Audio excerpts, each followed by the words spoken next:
मुख्य बात है कि सभी हाथों को रोज़गार मिलना चाहिए और जिनको रोज़गार है उनका सही दाम मिलना चाहिए।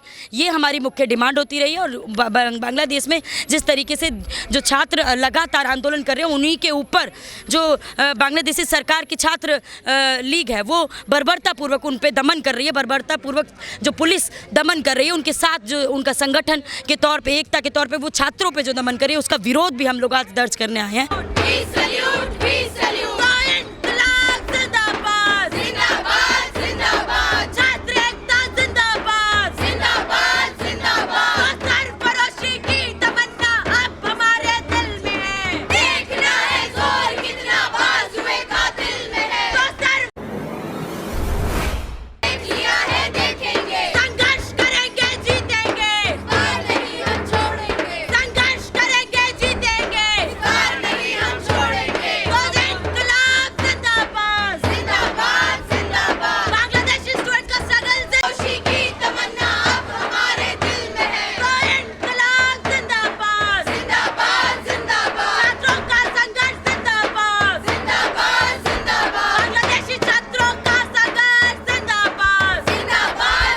आज स्टूडेंट्स की समस्याओं को लेकर दिल्ली जंतर मंतर पर कुछ छात्र इकट्ठे, क्या मामला है, क्यों जंतर मंतर पर आप लोग प्रोटेस्ट कर रहे हैं? देखिए, बांग्लादेश में पिछले लंबे समय से हम देख रहे हैं कि जो वहाँ की रूलिंग पार्टी है शेख हसीना की अवामी लीग, उसके खिलाफ, उसके असंतोष में लगातार प्रदर्शन होते रहे हैं। हम अलग अलग चीज़ें देख रहे हैं, मगर हालिया मुद्दा ये है कि बांग्लादेश में छात्र प्रदर्शन कर रहे हैं और सारा मीडिया ये दिखाने में जुटा हुआ है कि ये जो प्रदर्शन है ये वहाँ के छात्र आरक्षण के विरोध में प्रदर्शन कर रहे हैं। ठीक है, वहाँ पे बांग्लादेश स्वतंत्रता संग्राम में जो शामिल थे स्वतंत्रता सेनानी, उनकी पीढ़ियों को रिजर्वेशन दिया जाता है। और इस दौरान जब अब वहाँ पे प्रदर्शन, शांतिपूर्ण छात्रों ने प्रदर्शन किया, वहाँ की सरकार की, वहाँ की रूलिंग पार्टी की स्टूडेंट विंग छात्रों पे पुलिस के साथ मिलके अटैक करती है। उसके बाद ये आंदोलन उग्र होता है और वहाँ पर स्टूडेंट्स लगातार लंबे समय से जो कम नौकरियाँ हैं, खराब शिक्षा है, उसको लेके प्रदर्शन कर रहे हैं।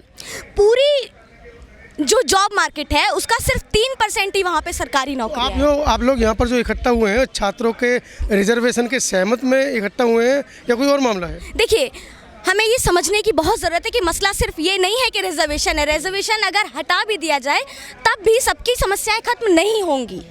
समस्या तो ये है कि जॉब्स ही बहुत कम है। अगर मान लीजिए 1000 लोग हैं, 1000 लोग अगर अप्लाई कर रहे हैं, सिर्फ 3 जॉब है, तो क्या सबको नौकरी मिलना संभव है? लेकिन अगर सबको, ये भी तो देखना पड़ेगा, 3 जॉब जा किसके पास?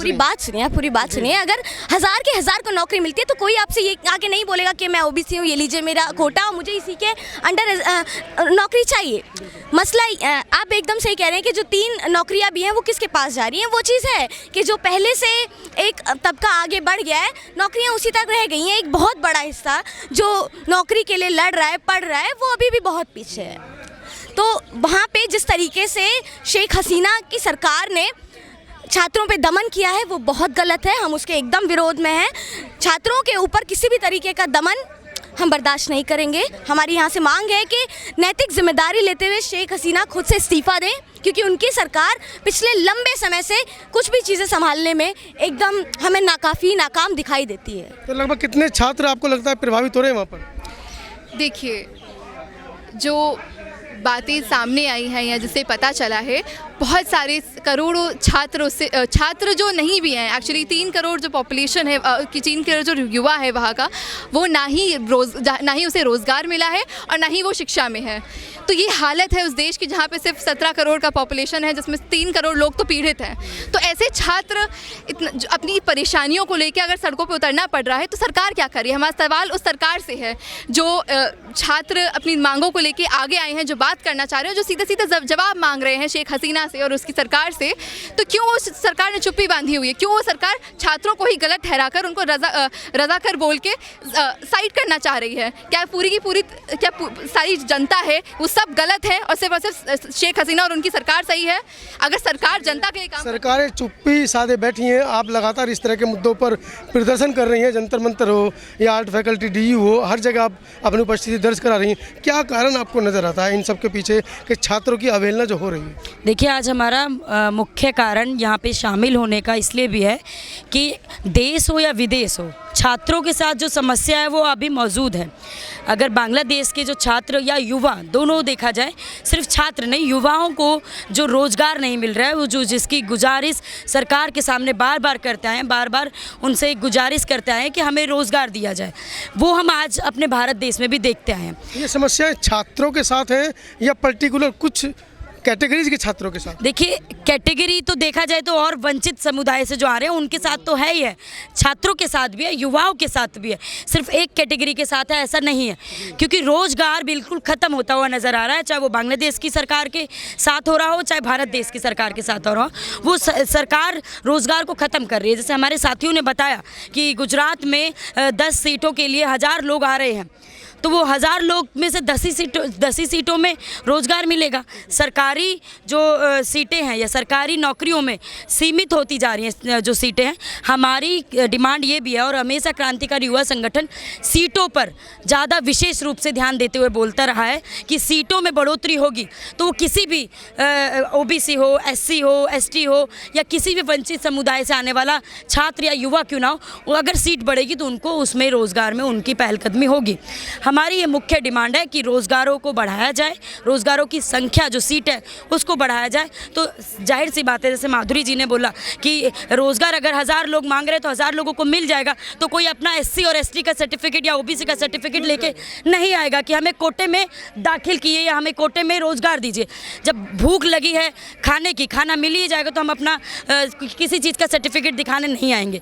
मुख्य बात है कि सभी हाथों को रोज़गार मिलना चाहिए और जिनको रोज़गार है उनका सही दाम मिलना चाहिए, ये हमारी मुख्य डिमांड होती रही है। और बांग्लादेश में जिस तरीके से जो छात्र लगातार आंदोलन कर रहे हैं, उन्हीं के ऊपर जो बांग्लादेशी सरकार की छात्र लीग है वो बर्बरतापूर्वक उन पे दमन कर रही है, बर्बरतापूर्वक जो पुलिस दमन कर रही है, उनके साथ जो उनका संगठन के तौर पे, एकता के तौर पे वो छात्रों पे जो दमन कर रही है, उसका विरोध भी हम लोग आज दर्ज करने आए हैं। और हम वो जागरूक छात्र हैं, वो जागरूक युवा हैं, वो यहाँ पे शामिल हुए हैं, वो सभी न्याय पसंद लोग हैं जो चाहते हैं कि इस तरीके की चीज़ों को ख़त्म किया जाए और उनकी मांगों को पूरा किया जाए, चाहे किसी भी देश की, भारत में हो, चाहे विदेश में हो, चाहे अंतर्राष्ट्रीय स्तर पे जो भी युवा या वंचित समुदाय या आने वाले आदिवासी इलाकों में जो लोग हैं वो जो अपनी डिमांड मांग रहे हैं, उनको सरकार को देखना चाहिए, ना कि चंद लोगों की उस अहमियत को या चंद लोगों की अय्याशी को बचाने के लिए सरकार जो करती आई है, चाहे तो शेख हसीना की सरकार हो जो अपनी ही सरकार में अपने ही आला अफसरों को, मंत्रियों को बचाने के लिए या उन्हीं की आगे रोज़गार बचाने के लिए वो ऐसे कानूनों को पारित कर रही है, ना कि उन वंचित समुदाय, उन महिलाओं, उन युवाओं के लिए जो कि चाह रहे हैं बार बार कि हमें रोज़गार चाहिए। एक तरफ तो निजीकरण, ऊपर से लिटरल एंट्री से बहुजनों का हक मारा जा रहा है, उस पर भी कुछ कहेंगे? देखिए, ये बात बिल्कुल सही है कि निजीकरण हमारे देश में बहुत चरम अवस्था पे है। जिस तरीके से उन्होंने हमारे देशों की अलग अलग नीतियाँ जो लागू हुई है, चाहे वो शिक्षा में हो, चाहे रोज़गार में हो, चाहे किसी में भी हो, हम लोग अलग अलग आंदोलन में जुड़ते रहे हैं और उसका विरोध प्रदर्शन करते रहे हैं कि निजीकरण के होने से जो वंचित समुदाय से आने वाला जो छात्र है, जो शिक्षा के अंदर अगर दाखिल होना चाहता है, उसकी इच्छा है कि वो BA MA करके आगे किसी आवाम पे अपने को देखना चाह रहा है, अपना सपना देखना चाह रहा है कि मैं रोज़गार के उस पर पहुंचूंगा, लेकिन निजीकरण के कारण जो बहुसंख्यक हिस्सा, जो आदिवासी हिस्सा या बहुसंख्यक या उस वर्ग से जो एकदम दबा कुचला वर्ग है, जो मुश्किल से, चाहे दलित हो, चाहे महिलाएं हो, चाहे पिछड़ी जाति से आने वाले बच्चों, वो निजीकरण के दबाव में और पीछे होता जा रहा है। ये बहुत बड़ी बात है कि युवा अगर यूनिवर्सिटी में पहुंचने की इच्छा रख रहा है, आज हमारे देश में NEP जो शिक्षा नीति लागू हुई है उससे बहुत कम संख्या में हायर एजुकेशन में छात्र पहुंच पाने की स्थिति में पहुंच गए। अच्छा, आप लोग पढ़ रहे हैं, लिख रहे हैं, लेकिन कहीं ना कहीं रोस्टर प्रणाली आप लोगों को प्रभावित कर रही है? देखिए, हम जिस तरीके की मांगों को लेकर लड़ रहे हैं, ठीक है, हमारा सीधा सा मसला है कि रोज़गारों को बढ़ाया जाए, और जिस तरीके से सीट कट यूनिवर्सिटी में भी हम लोग पीएचडी कर रहे हैं, हम लगातार देख रहे हैं। कई लाख सरकारी बैकलॉग रिक्त पड़े हैं, रोजगार कहाँ से बढ़ाएंगे? जो रिक्त पड़े उनको नहीं भर रहे हैं। वही चीज़ है, सरकार खर्चा करना ही नहीं चाहती है। हम ये पूछना चाहते हैं कि जो आप हमसे टैक्स ले लेके सरकारी खजाना भरते हैं, आप उस पैसे का करते क्या है? वो पैसा जाता कहाँ है? जब आप राम मंदिर बना तो दिया अरबों रुपए का, वहाँ पर अब आपको नौकरी भी मिलेगी, रोजगार भी मिलेगा, आपको अधिकार भी मिलेंगे। देखिए, सरकार का पैसा तो वहीं गया ना, जो आप लोगों ने टैक्स के रूप में दिया, अरबों रुपया वहीं तो लगा है। लेकिन हम जो चाहते हैं वो चीज़ और है। हम चाहते हैं कि जो हमारा पैसा है, हम जो टैक्स के रूप में पैसा पे कर रहे हैं, वो सारे पब्लिक सेक्टर में लगाया जाए। क्यों? अभी आप लोगों ने देखा होगा लंबे समय से नीट यूजी को और अलग अलग चीज़ों को लेकर प्रदर्शन भी चले हैं। तो इस तरीके की दिक्कतें भी क्यों आ रही हैं? क्यों हमारा जो हेल्थ सिस्टम है, हमारा जो एजुकेशन सिस्टम है, वो लगातार प्राइवेट होता जा रहा है, उसमें और दिक्कतें पैदा होती जा रही हैं। हम चाहते हैं कि सबसे ज़्यादा पैसा हमारा पब्लिक सेक्टर्स में लगाया जाए, क्योंकि अगर पब्लिक सेक्टर्स में पैसा जाता है तो उसका फ़ायदा जो गरीब जनता है उसको भी होगा, क्योंकि उसको भी मुफ्त इलाज, मुफ्त सुविधाएं, मुफ्त शिक्षा मिलेगी। इस और तो ध्यान नहीं है सरकार का, सरकार नहीं चाह रही है ऐसा करना। एग्जैक्टली, सरकार नहीं चाह रही है सरकार करना, इसीलिए हम यहाँ खड़े हैं और हम तब तक मांग करेंगे, हम ये बोलेंगे, क्योंकि हम वोट देते हैं, हम टैक्स देते हैं, हम एक जागरूक जनता है, हम सोए हुए लोग नहीं हैं।